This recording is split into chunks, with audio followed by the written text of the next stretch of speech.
So today we're going to be joined by Laura Fretwell, and she's going to come on in a minute to talk about how to become a surrogate. And Laura has some really personal experience with this because I believe that she was actually a surrogate before starting her own agency, and she's been doing this for a few years now. So she's a really great person to come on and speak to us about what is necessary to become a surrogate. So let's just see if we can get on the screen now. Hi, Laura. How are you today? How are you? I'm good. How are you? Yeah, great. Thanks.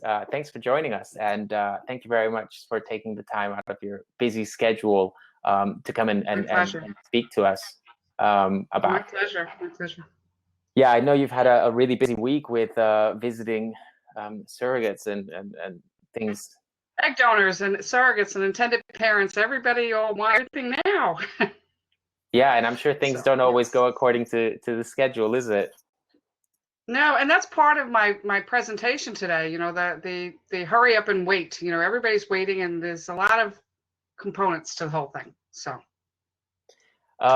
Excellent. So I think we can bring the presentation on, and then you can tell us a little bit. We can have a look there. We have our first slide. And that's you right there. That's me. Actually, with a set of twins that were delivered about 8 years ago, and they were in the NICU, and the intended parents, which was standing behind me, you can't see them in that picture, but they invited me into the NICU and pretended that I was the grandma, but the whole staff knew I wasn't, and so, but I got to spend time with those babies in the NICU, and they were only there for a couple of days. And that surrogate today is a very close personal friend of mine. She never went on to do another surrogacy, but she is so supportive of it, and she will talk to surrogates, and she's an amazing young lady. So I like that picture of me. Thank you for putting that up there. Okay, great. So the main thing that everybody has to realize is that when you choose to be a surrogate, it can't be because you need it financially. It's an amazing journey. Yes, you're compensated, but there's a lot of time and effort put into it. And so you don't want, especially if there's delays in a cycle and things like that, to be financially needing the money you're going to be getting as a surrogate.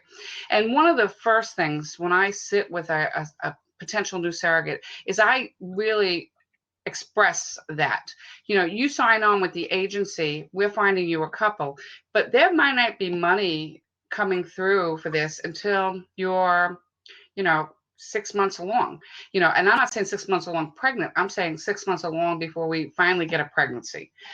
There's a lot of components to it, and so you really want somebody who's not counting on that money. It can't be to pay your bills, because if you're looking for that, that's not a good way to start into a journey. This has to be a bonus to you. And what do you want to do with it? Build a pool in your house, something to help pay kids tuition, but you don't use it as an income. That's very important. And understanding your role as a surrogate. Your role as a surrogate is, the intended parents that come to us are coming to us because they cannot carry a pregnancy.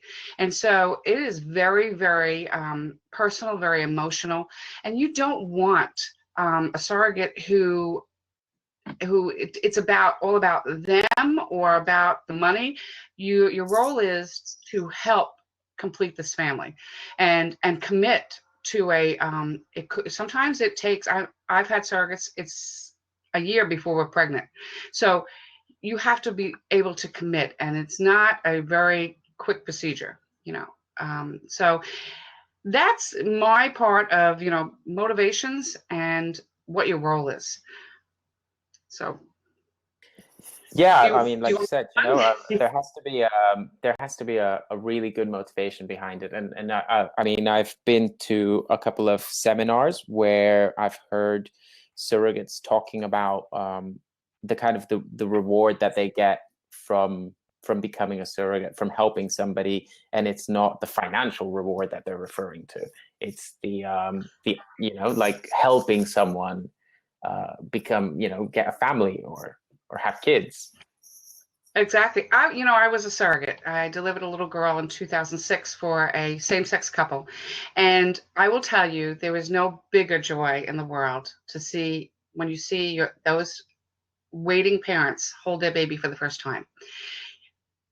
I go to a lot of my births, and I got to tell you, I cry at every birth because it's so emotional. Some of these clients wait years, have so many stories to tell you. But when they're finally holding their baby in their arms, they forget the bumps they went through. They forget the delays in the cycles, cancellations of cycles because of whatever. They're holding that baby. And part of my agency is I strive to stay with those couples, those single intended parents, whoever they are, through the whole journey, because my satisfaction at the end is them holding their baby. So yeah, it's not a job that you do, isn't it? I mean, it's not like you have a job in doing these things. It's more of it's more like a lifestyle that you have, that you take joy. It seems that you take joy from doing this for other people. Oh, I do. And I'll throw that out there. I say if I hit the lottery, I will help anybody who needs help. I truly, truly, this is my passion. This is truly my passion. And if I was younger, I would have done 10 more surrogacies. You're not supposed to do that many pregnancies, but I would have done it. I truly love this joy. I truly love this joy. And I get it now, with the egg donations, with surrogates, I get that. And most of my surrogates are so open to having that relationship that we really, really, we're a family. We are definitely family, and we're making families. Let's go back to your slide that you've prepared. Yeah, okay. So you want to talk us through the requirements?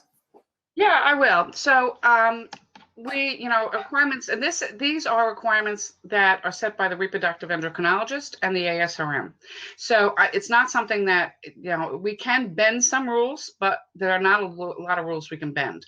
And so it's very important that you meet these requirements. So let's say between 22 and 40. Some surrogates want to come to us at 18. You have to be actually over the age of 21 in order to become a surrogate. It's in the legal contracts. The exceptions are for experienced surrogates, and we do take experienced surrogates up to the age of 44. Be a U.S. citizen. If we're using a surrogate from the United States, you have to be a U.S. citizen. Non-smoker, in excellent health. I mean, that is very, very important. Remember that the intended parents are entrusting us with the biggest gift that they'll ever receive. And so we have to be 100% healthy. Be within a healthy height and weight ratio. Your BMI is very important. I have a lot of surrogates that will come to me and be over the BMI and say, well, I'll just shop for a doctor that will use me. For me, that's very unfortunate that they would do that. Because we want the best candidates. There's so much that goes into this for an intended parent, and you have to have the best qualified candidate. So you also have to have a healthy reproductive history and given birth to at least one child that you're raising. And people say to me, why? I've had surrogates that came to me that were pregnant when they were 18. They delivered a baby, but they adopted that baby out. And now they're 25 years old and decide they want to be a surrogate. There's a very important, the key to that is your psychological welfare. Because if you're not raising that child, you may go into saying, I'm okay with giving that child up because I already gave a child up, but you're not giving a child up, you're giving it back.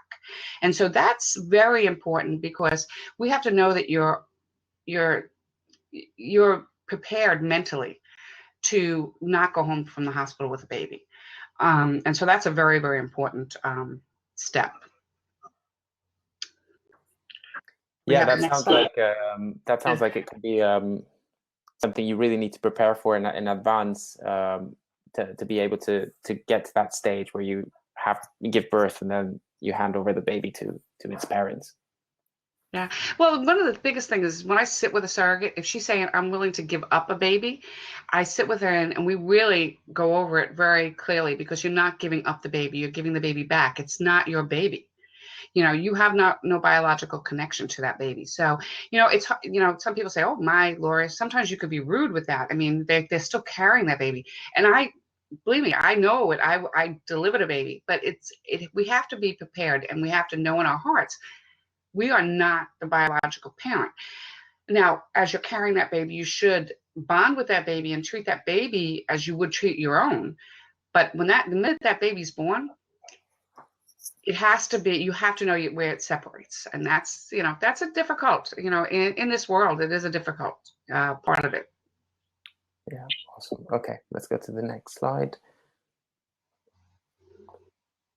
Okay, so this is very key, and I have a lot of people that come back to me and say that's not my choice to put that on there. Having had all your births occurring at 36 weeks gestation or later, and unless it's a multiple pregnancy without complications. So the reason for that is we need to know that you can carry a pregnancy to term.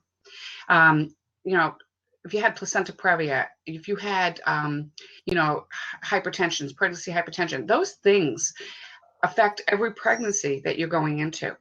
And so you have to make sure that the person that's carrying, now you have to understand that not every pregnancy goes to term, and you could get pregnant with a surrogate pregnancy and deliver at 36 weeks, but we have to know that there was none before that. Now, we do have exceptions. If you've carried twins and there was, you had a birth at 34 weeks, 5 days, that you can be accepted again. They may limit to a single embryo transfer, so we're not getting into the twins again, because then it may happen at an earlier date. The next point is not receiving any state or federal financial aid. And that, I have to tell you, is really important, because here we go back to your motivation. Do you need the money? You can't be on Medicaid or, any type of state-funded medical care, because once you start getting compensation, more than likely you will lose those benefits, because you now having more of an income. So, and we never allow a surrogate to use any state-funded health insurance as the health insurance you use to deliver that baby, to carry that baby. So that's very important. And financial aid. I mean, if you need a cash assistance to live in your home, you need food stamps and things like that. I understand trying to get making people better, but you have to be past that, because you can't be relying on your surrogacy income. Be willing to undergo injections. Come on, ladies. If you ever watched a video on becoming a surrogate, there are a lot of injections.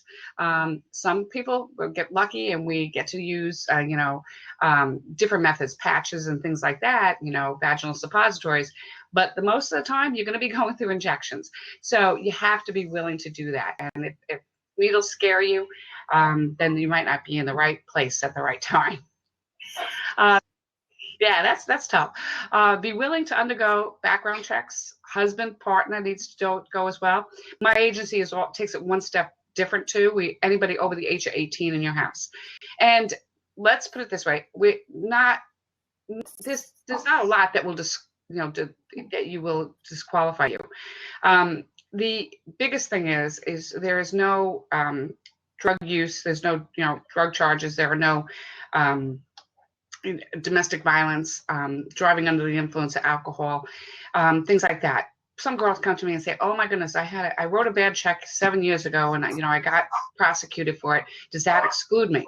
No, that doesn't. Okay, but habitual, if it was every year for the last 7 years, yes, that may show a sign.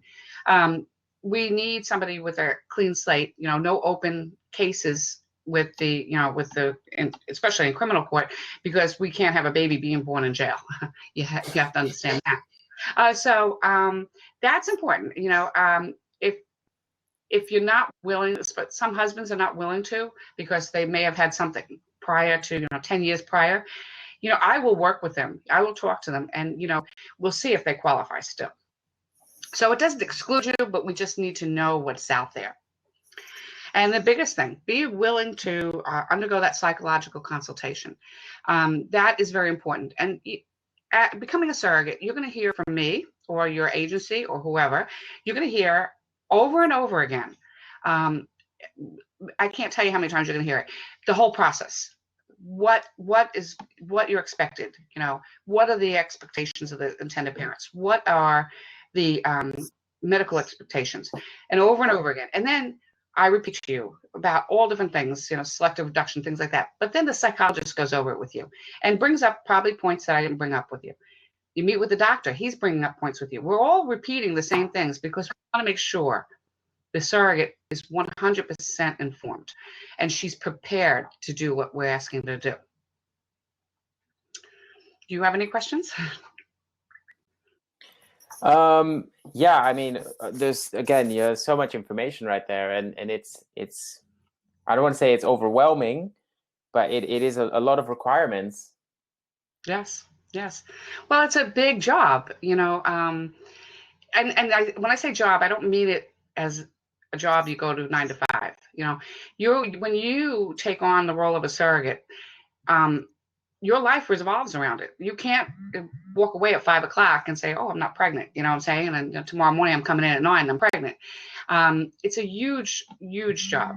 It is, possibly 40 weeks, maybe longer, out of your life. And so you have to, there's a lot to it.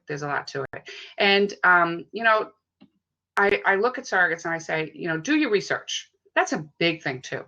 Do your research, but don't believe everything you read on Google, but do your research and talk to professionals, talk to agency owners, talk to other surrogates. I have a big pool of surrogates that I allow when a surrogate comes to me and says, "Can I talk to other surrogates?" I put them in touch, let them talk to other people who have been through it. That was my motivation to be a surrogate too. Yeah, I started my agency before I was a surrogate, actually. So we got that a little bit backwards. But the reason why I chose to do surrogacy was because I wanted to be able to understand what my surrogates went through, and be able to come to the table as, I know what you're going to go through, so let me help you. I'm there at the births. Most of the girls welcome me in the room because they feel that I was their support from the start to the finish. It's key that you have great support. I didn't put that in there. I should have put that in there. You have to have a support system, and not just the agency or the intended parents. You need your family to support, friends to support, and things like that.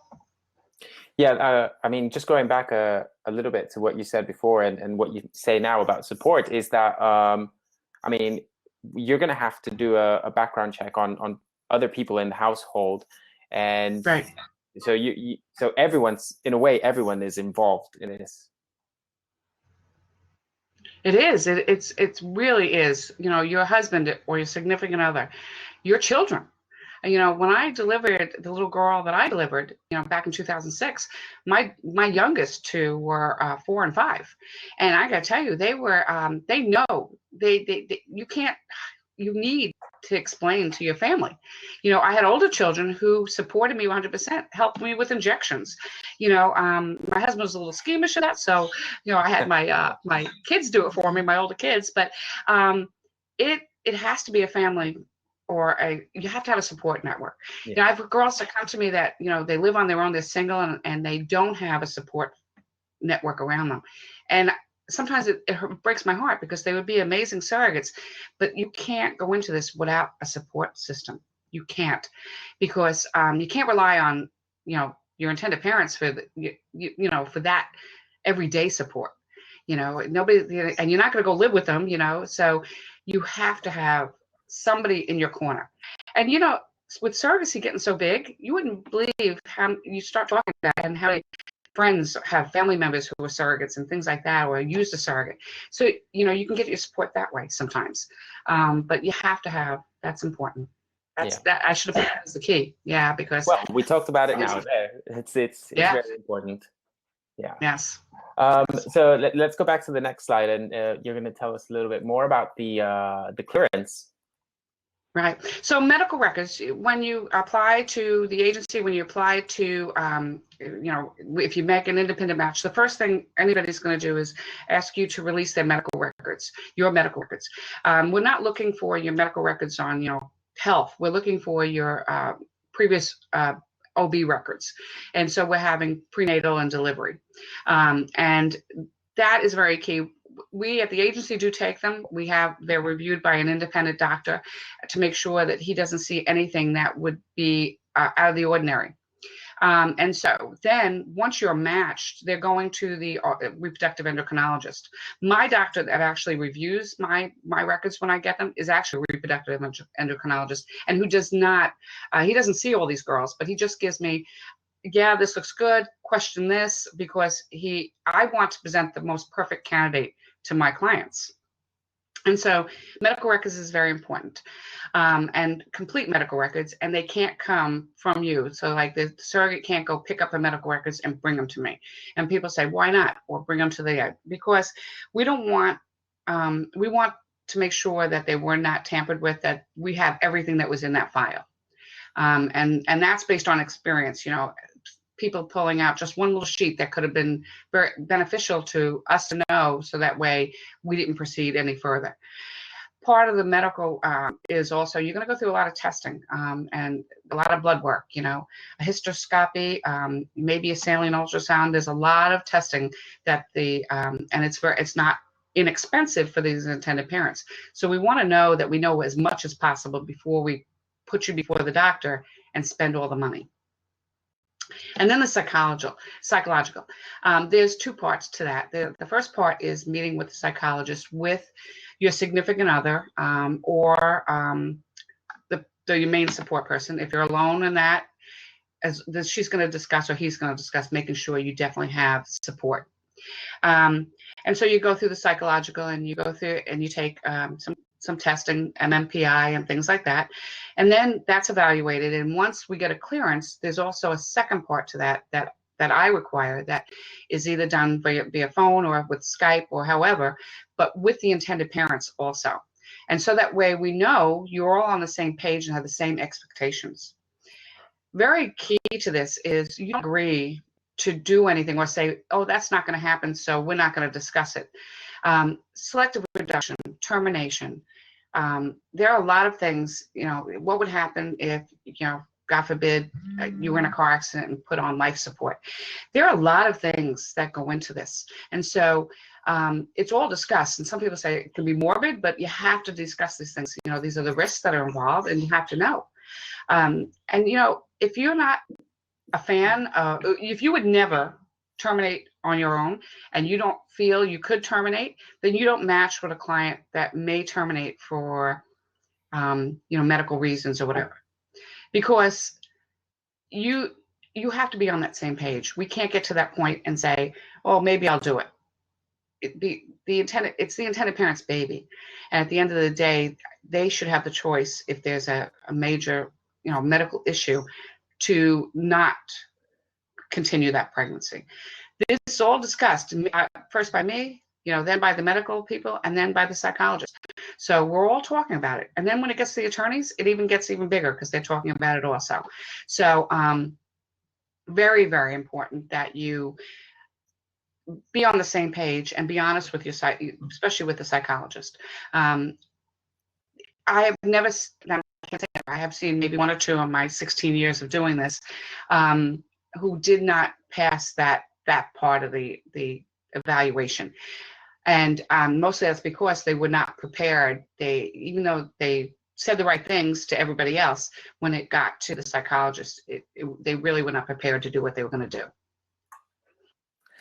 Yeah, and you know, just this leads really nicely onto the next slide, which is you're going to tell us more about the whole matching process. But I think it's, you know, like you say, it's something that you talk about at different stages of the process, and I guess it's about getting that real understanding about what is involved along the different stages, and the difficult questions that you're going to have, difficult decisions even. Exactly. You know, part of the biggest thing with the matching process is you want, and my clients say I have a knack for it. I can meet a surrogate and know who I want to match it with. But it is everybody's choice. I really have a good feeling when I speak to somebody. So what type of intended parent do you want? Do you want a single intended parent? Will you work with a heterosexual couple? Are you okay with working with a single father? Are you okay working with a same-sex couple? And it doesn't, it limits who you can be matched with, but it's a better process if we know, okay, she's not willing to work with a single male. So, we're not presenting her with those profiles. We're not presenting her profile to that intended parent. So that is very key. And if you're doing it on your own, and you're out there, looking through the surrogacy boards and things like that for a match, know what you're looking for. Who do you want to help in this? Here we go back to, what are your wishes on termination and reduction? Very, very important. Very, very important, because again, that can be a major problem if you don't know where you stand on that. How many embryos are you willing to transfer? Now, the agency has a strict rule, and I don't care. I've heard other people do different things, but I will not allow my surrogates to transfer more than 2 embryos. Most of my surrogates are transferring right now single embryo transfers, and that's, again, that's between the intended parents and them. But I've seen high risk pregnancies with triplets and quads, and so I don't want to put a girl in that position. So, we're very, very strong on, the reproductive endocrinologists knowing this, the attorneys knowing this. We're transferring 1 or 2 embryos. Now, then there's always a discussion, what happens if they split? And so if you're not willing to carry twins, you transfer 1 embryo. If it splits, then I talk to them. I say, what happens if one embryo splits? Well, then, and most of the girls say, well, then it's not up to me. Obviously I will carry that twin pregnancy. But they don't want to increase the risk by putting 2 embryos in. So that's very, very important. And you have to know that before we even get into the contract stage. What do you want? What do you want for contact? What type of relationship do you want with your intended parents? Before, during, after? That's very key, okay? Because we don't want you to go into this with the expectation you're going to have a lifelong friend if that's not what they want. So if you're looking for, and a lot of my surrogates say, it's up to the intended parents. What do they want? I got to tell you that I have a great group of intended parents who, I don't think any of them don't share pictures with me. And I can tell you on any day I get pictures, but they share with their surrogates. They, it's a beautiful journey. It is a beautiful, beautiful journey. And believe me, they're not going to forget you once that baby is born. But if you ever brought home a set of twins, you know that you don't have a lot of time to text, make phone calls, send emails. But they do remember. Okay. And so we don't put contact after the birth into a contract, but I say develop the relationship, and sometimes you have to feel a person out as an intended parent. It's really key. I mean, I myself worked with a same-sex couple, but there were 2 females, and I never expected anything after, because thinking about it, they had 2 females in there. They didn't need any mom advice or anything like that. But I still today have contact, So, and most of my intended parents, do contact their surrogates. So that's important. And then your birth plan. Oh my goodness. And we didn't talk about contracts. We can go back to that because that's also very key too. Never do a surrogacy. Let's stop right there. Never do a surrogacy where an intended parent asks you not to have a legal counsel. Never. I counsel a lot of girls that don't go with the agency. One of the key factors is you have a contract and both parties are represented by different attorneys. Okay, you're not paying for that as a surrogate. Your intended parents are paying for it. You think it's a conflict? It's not. They're paying for it, but you are still the person they're representing. Do never go into it without a legal contract, and make sure that you are in agreement with everything in that legal contract. So that's very, very important. So where were we before that, though? The birth plan. The birth plan is important, too. I'm working on 2 right now with 2 different intended parents, and everybody has different expectations. So the key part of that is make sure everybody's on the same page. And I tell my surrogates and my intended parents, sit down together. Even if you're an international couple and you're working with a surrogate here in Florida, do a Skype and have the paperwork in front of you and work on it. And if you have to reach out to your OB, your midwife, me, say, what do you think we should do with this? It's very important. Now, sometimes things go awry and things don't go as planned, but at least you have a set plan. And whatever happens. So, but it makes for an easier transition with the hospital. And we do use birth centers too. I mean, depending on the surrogate and, if she's carrying a singleton and things like that. So you want all the key people to know exactly what your desires are. Who's cutting the cord, who's holding the baby first, skin to skin, placenta, everything. We talk about everything. And a key to a good birth plan is that you've touched on every base, and even if it doesn't happen, at least you've touched on it. So. Yeah, plan for the unexpected even. Oh, here we go. Here we go. This is a very interesting slide that I you saw like that? here. Yeah. Yeah, Tell and us more I'll about tell it. you, you have, and I could tell you the situation that just happened 2 months ago. We were geared up for a cycle, 5 clients with donors and surrogates. And we had a tragedy where our embryologist actually was in a car accident. He's okay, but we had to reschedule the cycle. And I got to tell you, everybody was disappointed. And I sat there, wow, yeah. And some of the girls were like, well, I don't know if I want to do this next month. I'm like, really? I'm like, it's a hurry up and wait. I have girls that send me the medical records, and then a day later, like, what? Where am I at? Where am I at? Patience.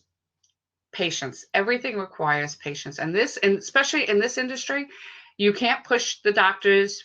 We're not very good at pushing the attorneys.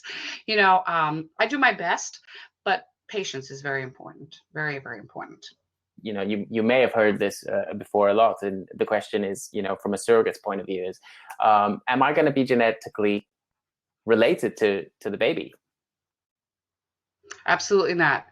If we're using an intended parent's egg or the egg and intended parent sperm, there is no biological connection to that baby.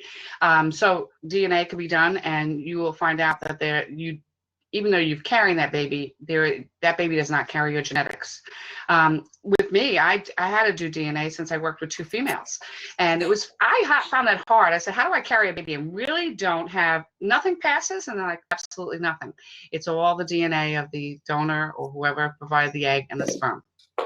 So that's a good question. Now, there are other types of surrogacies, and I don't want to go into that right now because that's probably a topic another time, but like a traditional surrogacy where you are the biological mom. But I think that we should concentrate on, gestational. Excellent. That's, perfect. Thanks very much for answering that question. And something else that you touched on earlier on is, I think you spoke a little bit about, sometimes you have surrogates coming to you for more information, and then maybe they can't work with you because of BMI or other reasons why you would have an exclusion for someone. But then other people might say, well, why should I go and sign up with an agency if I can, meet someone in an online forum and get into into kind of like even with a contract, we can do it ourselves independently. So what would you say is the key difference there? Well, the key difference is we're not, even though the agency tells you, this is the guidelines, we're not the ones that made the rules. So you meet an intended parent, and they go through all the process, and they print out a contract online, and that is the scariest thing that I've ever heard of. You're going to go before the doctor. You're going to get rejected by the doctor. Okay, and so I've seen surrogates say, "Well, tell your intended parents to tell your doctor that they don't care. This is who they want to use." And you're doing a dissatisfaction to the community. Remember, I see girls with huge hearts but just don't qualify, and I say to them, I'm sorry, yes, this is a beautiful thing, find another way that you can help, but with all the emotions and the money that goes into this, you have to follow the rules. And then you got to remember too, if you know anything about surrogacy, there's no guarantees that we'll have a baby, even in the best circumstances. Okay, so you have to go into this perfect. And I'm sorry to say that, not everybody is perfect, but no, it's not, against you if you don't qualify. It's because we have to follow rules. It's very important. I'm going to bring up your details here on the screen, and so that's your web address, as well as your email. And Right. I think you would be happy for people to contact you if they have questions. Is that something? Absolutely. And I'm not the traditional business. I don't work 9 to 5. You can contact me at any time through the email. There's live chat on the website, usually about 10 to 12 hours of the day. And so reach out, because if we can help, and even if it's not a agency match, if we could help, we'd love to help. Awesome. Thank you very, very much. Thank you again for your time, and thanks to everyone for joining. And as a last point to make, please join our community and on Facebook, where you can chat and find out more. And that's it for today. Thanks very much.